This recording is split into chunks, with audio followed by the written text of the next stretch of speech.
Thank you very much. I support this amendment. While we all certainly support the goal of rehabilitation of offenders, what must remain paramount, especially in the cases of sexual assault, domestic violence, and the other offenses that are captured by this amendment, is the impact on the victim, especially when there is a threat to safety. Jennifer Dunn from the London Abused Women's Centre, she provided some context for this. She had so many important quotes from her testimony. And she even quoted one of the abuse victims in her center's care. Quote, "It seems as if we are focused on the men that have created the problem and we are not listening to the women who are on the other side here as victims," quote. She also provided examples of how even under the current law, perpetrators of sexual violence against women are released and are sending text messages to women from outside the door of the women's center or sit across the street in a lawn chair watching them when they have been prohibited from the woman's property.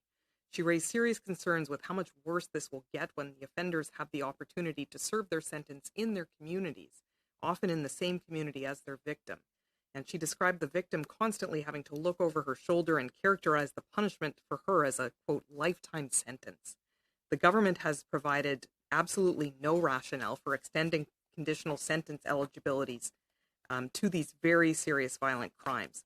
Minister Lametti has only stated in response to these concerns, quote, "Serious crimes will get serious penalties." But as we know, and as Madame Comtois from the Quebec Association of Centers of Assistance in the Fight Against Sexual Assault confirmed, there is no such thing as a non-serious sexual assault. In my view, the committee heard no rationale for extending conditional sentence eligibility to these offenses from witnesses or the minister. And given the harm that this will likely cause victims of violence against women, I will vote yes to this amendment.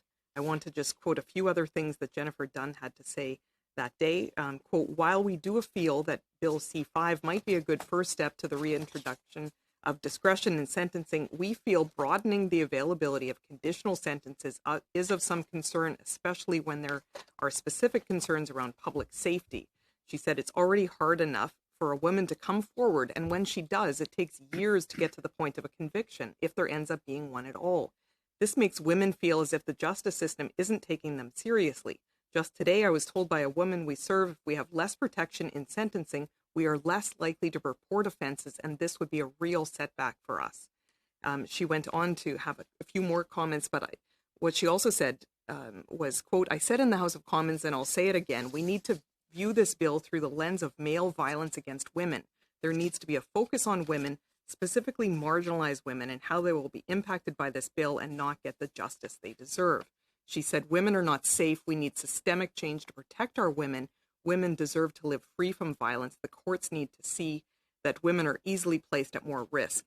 So, senators, I think it's necessary to take real action here to protect women, not just posting a couple of tweets once or twice a year or giving a short speech in the Senate on an inquiry about domestic violence. Actually protect women who are in these dangerous and very vulnerable situations. Don't let their abusers back into their communities so that these criminals can hurt or perhaps kill these women. Thank you. Just wanted to make a few points dealing with how Senator Gold talked about these types of matters, and I just wanted to draw to everyone's attention exactly what we're talking about here. Senator Boisvenu wants to have these particular offenses not be allowed to have conditional sentences. So that would include causing bodily harm by criminal negligence, criminal harassment, assault with a weapon or causing bodily harm, assaulting a peace officer with a weapon or causing bodily harm, sexual assault, kidnapping, material benefit trafficking, abduction of a person under the age of 14, and being unlawfully in a dwelling house. All of those focus on very personal crimes that are generally associated with interpersonal violence or sexual violence. And so I guess I would actually be interested to hear from the government, because we didn't hear a lot of evidence from the government, as I pointed out, on the justification of having conditional sentences allowed for these types of offenses. For Senator Gold, for sexual assault, for kidnapping, for human trafficking, let's just focus on those three. What are the type of circumstances that you would think a conditional sentence would be appropriate?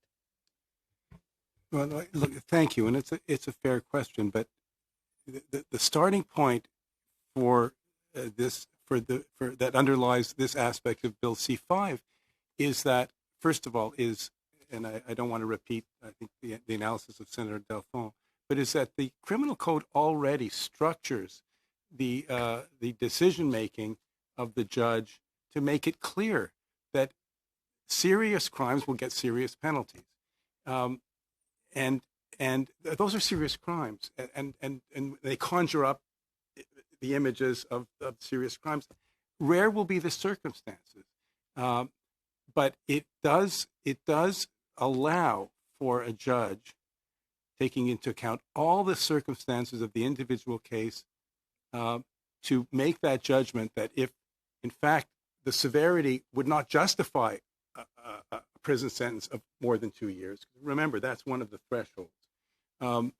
Then the judge can take into consideration all the circumstances, individualized circumstances of the case, and where appropriate and where public safety is not, and which includes the safety of the victim or the potential victim, not at risk, where the judge is convinced it's not at risk, not just might not be at risk, to make the judgment that with the appropriate conditions applied, society is better served with the person in the community. And again, I think there is a lot of research that demonstrates the negative impact on families and communities, and it's intergenerational when people are incarcerated unnecessarily. And I think that's the rationale behind the Senator Batters. Reasonable people can disagree, but that's the policy choice of the government, and it's well grounded both in the law and in the research. Senator Gold, I mean, mistakes happen. You know, sometimes the judge has not taken into consideration those necessary factors, and someone then is given a conditional sentence on those types of matters. So for those most serious of cases, why not just take those ones out? Sexual assault, kidnapping, human trafficking.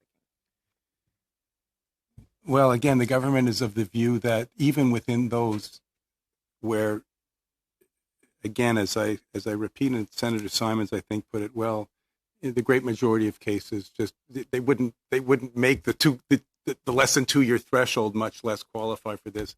There may be circumstances, and it's in those cases where the judgment of the government and the policy that is embedded in the bill before us is that the judges can be trusted to make sure that public safety is to do their best to ensure that public safety is not compromised.